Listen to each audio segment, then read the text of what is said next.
Shalom, queridos amigos. Yo soy la doctora Netpier y bienvenidos a Kabbalah para la vida. El día de hoy estamos en vísperas de Shabbat, Zohar Terumá. Vamos a hablar de la Parashat Terumá, pero realmente el día de hoy vamos a inaugurar una nueva etapa en el entendimiento del libro de Éxodo, del libro de Shemot.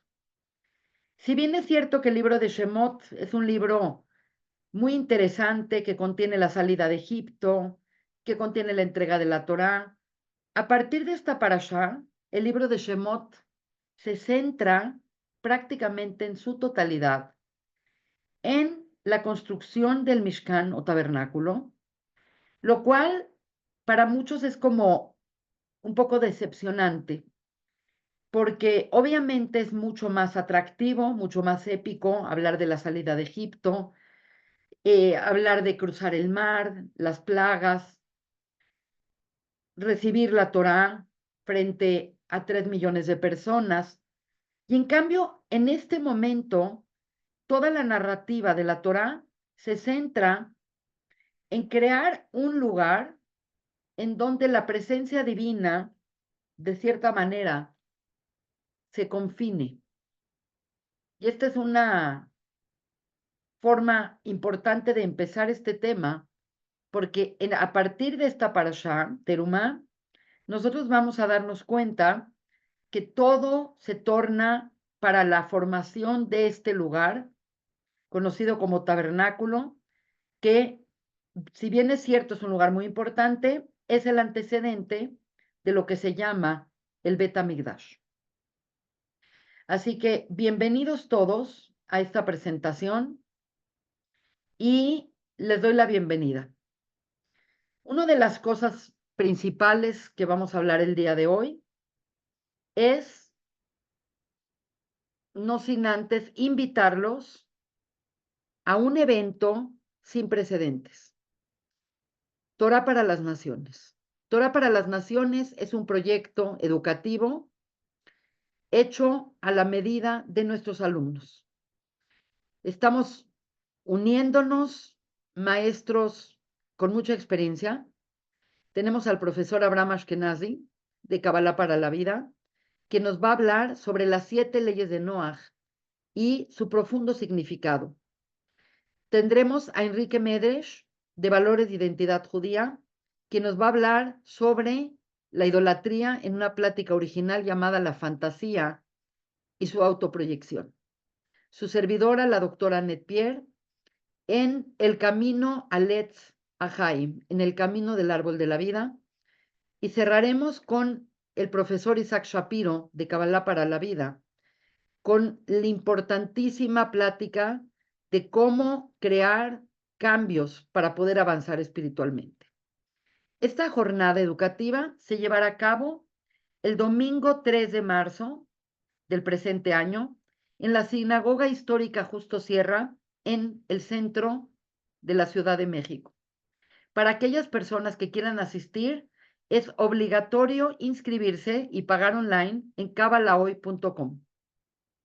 Para aquellas personas que no pueden venir a la Ciudad de México, pensamos también en ustedes y va a haber una transmisión online de todo el evento y una vez que terminemos también se va a compartir grabado por si el horario o la zona horaria no se acomoda a ustedes. Quiero decirles algo muy importante. Nosotros ya hicimos esto el año pasado y fue algo muy importante. Fue algo muy importante porque realmente nosotros, sus maestros, nos sentimos muy responsables y muy animados de conocerlos. A muchos de ustedes los conocemos online, nos platican, nos apoyan, nos preguntan, pero no hay nada como el contacto personal. Y por eso pensamos en esto. Tenemos al final del evento una sorpresa preparada para ustedes. Así que bueno, no puedo decir mucho porque es una sorpresa, lo vamos a dejar como una sorpresa, Y por favor, inscríbanse. Hay cupo limitado, ya se está llenando el cupo. Va a haber todo el día un coffee bar y va a haber un espacio para que las personas puedan salir a comer o puedan comprar algo de comida que se va a ofrecer también en el evento. Muchas gracias. Vamos a comenzar ahora sí. Esto es una maqueta del Mishkan. Y pues la verdad es que es un poco extraño el concepto de que Dios, Boreolam, el creador de todo el universo, ese Dios que no podemos imaginar, ese Dios que no podemos visualizar, ese Dios tan misterioso, crearle un espacio con la idea aparente de tenerlo un poco más puntualizado y un poco más accesible. Tengo que decirles que el plan original no era crear este lugar. El verdadero plan original es Dios dio la Torá, el pueblo de Israel recibe la Torá y dice Nase Benishma, y una vez que el pueblo recibe la Torá y dice, lo haremos, lo aprenderemos, lo transmitiremos, esto era suficiente para nosotros, cada uno de nosotros, tener acceso de alguna o de otra manera a la presencia divina. El problema es que el pueblo de Israel, después de 40 días de este increíble evento llamado Matán Torah, el pueblo de Israel cayó, más bien recayó en un problema, que es el problema de la idolatría.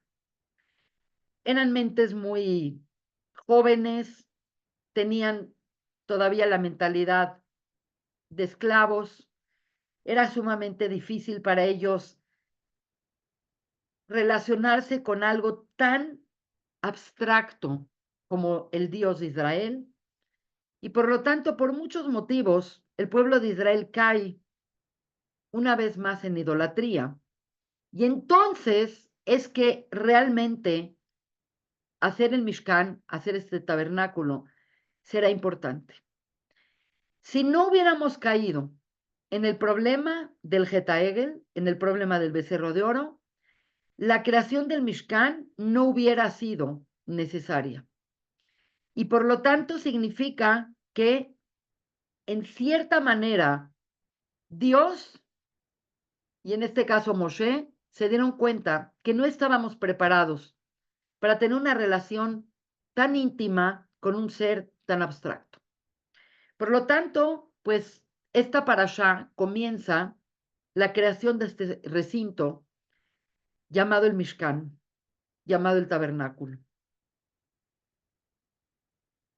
El texto inicial de la parashá Terumá es el siguiente. Dice, Vayomer Hashem, el Moshe, y dijo Dios, Hashem, a Moshe, habla a los israelitas y haz que me traigan una ofrenda, eso es una terumá, toma mi ofrenda de todo aquel cuyo corazón lo impulse a dar.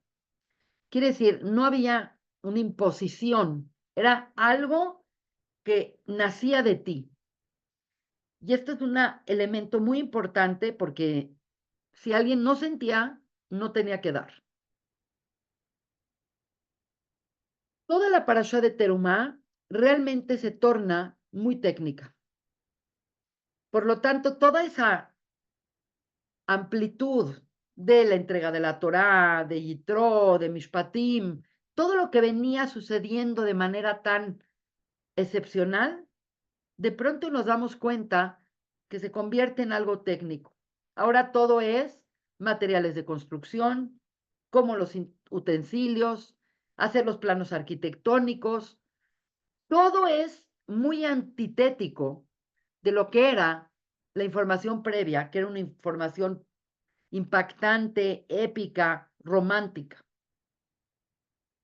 Vamos a hablar qué es el concepto del tabernáculo. La verdad es que ustedes saben que las traducciones normalmente son muy desagradables porque nosotros sabemos que cuando uno traduce, uno traiciona. Por lo tanto, acá es muy importante que aunque no sepan el hebreo, vean la raíz gramatical de la palabra. La palabra Mishkan viene de la palabra Shejina. Y la Shejina es la presencia divina en esta realidad física. No significa que no sea un elemento abstracto, es bastante abstracta. Nunca Dios se materializa, nunca Dios se hace presente en una persona, ni se encarna. Pero el concepto es porque Dios dice, yo quiero Shahanti Betoham, quiero habitar con ustedes. Por lo tanto, la palabra Shahanti viene de la palabra Mishkan y viene de la palabra Shejina. Y para entender este concepto maravilloso del tabernáculo, va a ser una forma de comprender algo todavía mucho más grande, que es el concepto de la Shejina. Cuando nosotros hablamos de hacer un templo o de hacer un recinto en donde habite la presencia divina, la realidad es que se siente muy confinado. ¿Por qué tenemos que confinar a Dios a un lugar? Si Dios es el creador de todo, lo que conocemos, lo que no conocemos, si Dios es este misterio tan maravilloso, ¿por qué la idea surge de confinar a Dios o de crear un espacio para que Dios habite? Como dijimos hace un momento, explicamos que el pueblo de Israel, recién salido de Egipto, no tenían ese nivel de entender cómo relacionarse con un solo Dios y con un Dios tan abstracto. Recuerden que Egipto era un lugar lleno de idolatría, donde se adoraba a los animales, al sol, a personas, al faraón. Por lo tanto, lo he dicho muchas veces, Moisés puede sacar al pueblo de Israel de la esclavitud, pero no puede sacar la esclavitud del pueblo de Israel. ¿Por qué? Porque la esclavitud, después de varias generaciones, se vuelve como el modus vivendi de la persona. Por lo tanto, para muchos es, ¿por qué Dios se va a limitar a un recinto? ¿Por qué reducir la experiencia mística a a un lugar específico?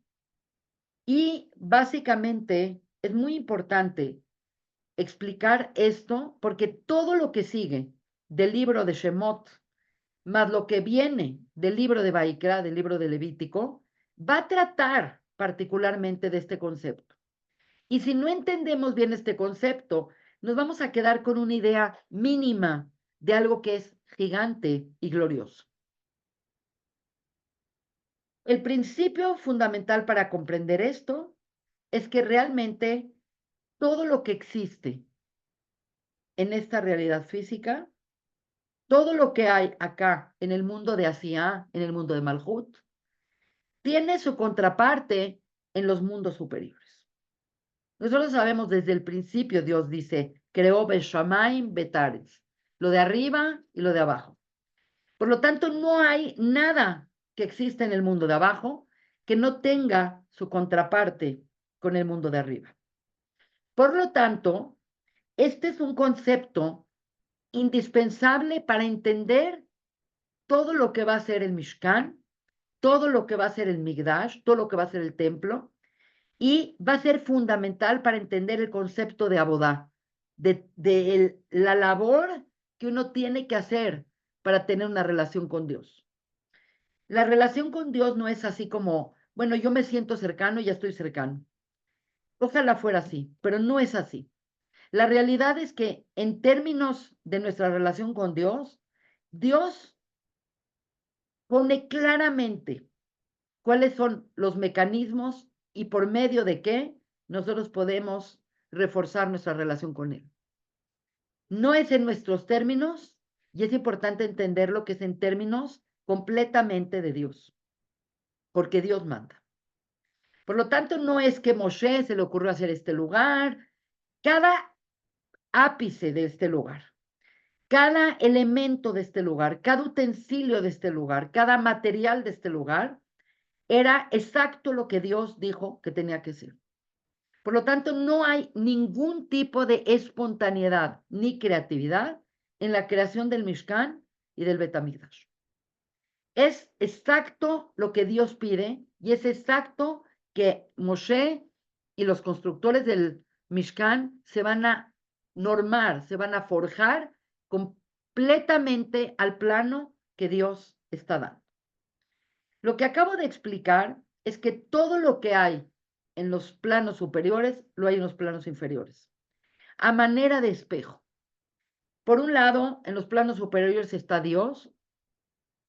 En el plano físico, el hombre está hecho imagen y semejanza divina. Dios es el macrocosmos, aquí es el microcosmos. Dios hace la creación de los mundos. En esta realidad es la creación del Mishkan. Dios hace todo en un periodo llamado 6 etapas o 6 días, y el séptimo día integra. Nosotros de manera espejeada, nosotros al crear el Mishkan, nosotros estamos creando el equivalente del mundo. Y precisamente las leyes de Shabbat surgen como la no acción de Shabbat, porque es un día de integración. Por lo tanto, todo lo que hay arriba y todo lo que es la creación se va a ver reflejado en un microcosmos por la labor del hombre en la creación del Mishkan y la creación del Mikdash.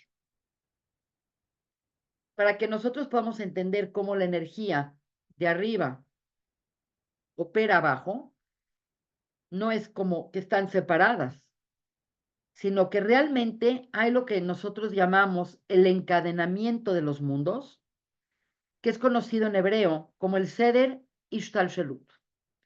El Seder Ishtalshelut significa que toda la energía creativa va a evolucionar y va a ir bajando y se va a ir transformando a energía más compacta. Por lo tanto, pues lo que vemos acá es como desde la cabecera del Or Ein Sof, desde la cabecera de la presencia divina, va a haber un cambio energético, un paso energético, hasta llegar a nuestro mundo conocido como el mundo de Malhut, el mundo físico.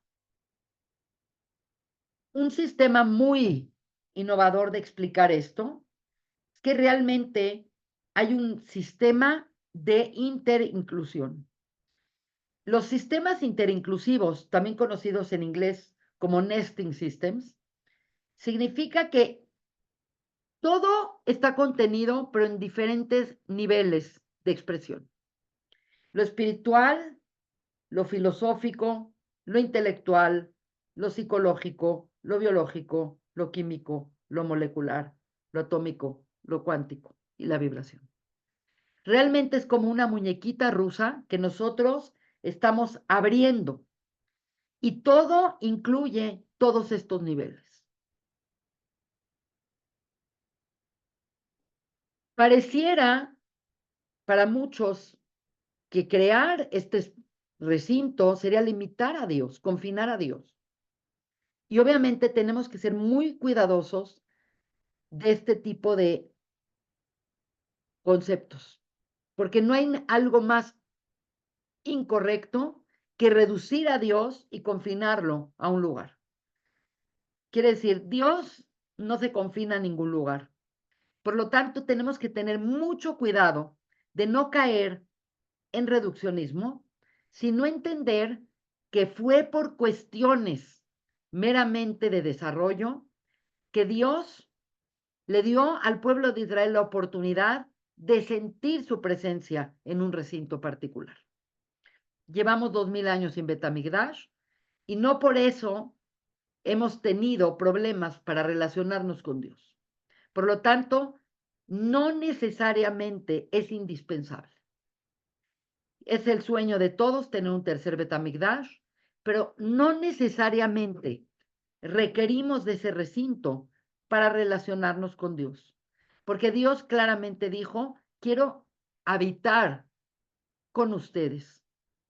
Y no importa dónde estás, puedes estar en tu casa, puedes estar en la Ciudad de México, puedes estar en Chile, puedes estar en Israel, puedes estar donde estés y puedes acceder a esa energía. Por lo tanto, nosotros, de cierta manera, somos como un templo personal. Por lo tanto, el cuidado de no ser reduccionista es porque una cosa es ser holista, que habla de un todo, que de reduccionista. Todo es la suma de sus partes, pero todo es más que la suma de sus partes. Y esto nos lleva a un concepto bellísimo. Y es un concepto bellísimo que realmente es cierto y es verdadero. En el siglo XX, mediados del siglo XX, hubo un matemático judío que migró de Europa a Estados Unidos. Se apellidaba Mandelbrot. Mandelbrot creó una teoría llamada la teoría de los fractales. Básicamente de lo que trata, y ahorita les voy a dar un ejemplo, es que realmente hay una autosimilitud entre muchos elementos, de tal manera que esto se manifiesta en lo que se llama la geometría sagrada. Por eso yo puse este fondo, para que ustedes se compenetren. La geometría sagrada significa que realmente la forma de algo es reproducible con una similitud ad infinitum. Es la similitud que hay entre todos estos detalles, entre la gran escala y la pequeña escala, realmente no se pueden representar por la geometría clásica euclidiana, sino que realmente es como un algoritmo recursivo que se va manifestando en toda la creación. Y es infinito. Por lo tanto, la única forma que lo puedo explicar es dándoles el ejemplo de cosas en la naturaleza. Nosotros vemos la geometría fractal, por ejemplo, en las plantas, en las flores, en un brócoli, en un cactus, en la nieve, en las nubes, en los animales, en las frutas, en las verduras. Y básicamente les dejo este link para que vean lo que es la geometría fractal. Por lo tanto, vamos a replantearnos una vez más qué es esta parasha. La parasha Terumá habla de la creación del Mishkan. Nosotros no estamos limitando al Mishkan como el único lugar donde está la presencia divina. Pero lo que sí podemos decir es que el Mishkan, este tabernáculo hecho exacto con las medidas que Dios dio, guarda una relación fractal con la creación. Y esto es un fenómeno importantísimo, porque así como Dios, que ocupa todo y que es todo, creó un espacio para que podamos nosotros existir, nosotros debemos de crear un espacio para que Dios habite con nosotros. No podemos imaginar que Dios va a estar presente si estamos saturando todo el espacio. Este principio es el principio filosófico de la teoría del Tzimtzum. La teoría del Tzimtzum es que Dios ocupaba todo, pero Dios tuvo que crear un espacio vacío, como si fuese un útero cósmico, con la finalidad de hacer un lugar para que prospere la creación. Por lo tanto, si nosotros queremos que Dios entre con nosotros, también tenemos que crear un espacio para Él. Este es el concepto principal del Mishkan, el tabernáculo, del Mikdash, del templo y de nosotros mismos. Nosotros tenemos que generar el ambiente correcto y tenemos que trabajar en nuestras cualidades personales y en nuestra salud y en nuestra paz y en nuestra integración para que Dios entre y esté cerca de nosotros. Esto se ve con algo muy sencillo. Imaginen una casa armoniosa, una casa limpia, una casa donde la gente se lleva bien, la gente está contenta. Obviamente ahí va a estar la presencia divina. Pero en cambio, una casa donde hay gritos, una casa donde está fea, donde está sucia, donde hay riñas, donde hay desencantos, pues ahí no va a estar la presencia divina, porque no estamos creando ese espacio para Dios. Por lo tanto, somos responsables de crear ese espacio. El Zohar en Parashat Terumá dice un yesod, una clave muy interesante, que la palabra terumá la podríamos dividir en terom hei. ¿Qué es terom hei? Elevación leharim del hei. Para que nosotros podamos entender esto, tenemos que recordar que el mundo de Malhut, el mundo físico, el Olam Asiá, está relacionado con la letra hei del Yud Kei Vav Kei. Y por lo tanto, es cómo elevar este mundo hacia planos superiores. Todo está hecho para que realmente, por similitud nuestra, podamos relacionarnos con Dios. Porque tú te relacionas con Dios en base a la similitud que tengas con Él. Cuando tienes algo físico, puedes agarrarlo y relacionarte con Él porque lo tomas. Pero cuando tú tienes el concepto de un Dios que no es físico y que nunca va a ser físico, y es una fuerza y tiene cualidades y es una fuerza abstracta, la única forma de acercarse a eso es a través de la emulación divina. Así como Dios es bondadoso, tú debes de ser bondadoso. Fractales. Así como Dios es generoso, tú debes de ser generoso. Fractales. Así como Dios es justo, tú debes de ser justo. Fractales. Realmente, nuestro trabajo personal es el trabajo que nos va a llevar a acercarnos a Dios. Y por lo tanto, la creación de este recinto no era limitar a Dios, era realmente crear en el ser humano la posibilidad de sentir esa presencia divina, aunque no estaba el ser humano completamente preparado para ella. Hemos terminado. Quiero desearles a todos Shabbat Shalom Umeboraj. El día de hoy ya los invité a este increíble evento de Torah para las Naciones. Se llevará a cabo el domingo 3 de marzo. Es indispensable inscribirse tanto en la modalidad online como en la modalidad presencial. Los esperamos a todos. Este es un evento hecho exactamente para ustedes, de parte de nosotros, con todo nuestro amor y cariño. Sin más, me despido con un cordial shalom. Soy la doctora Annette Pierre y muchos saludos desde Kabbalah para la vida. Que Dios los bendiga y nos veremos en otra transmisión. Muchas gracias. Shalom.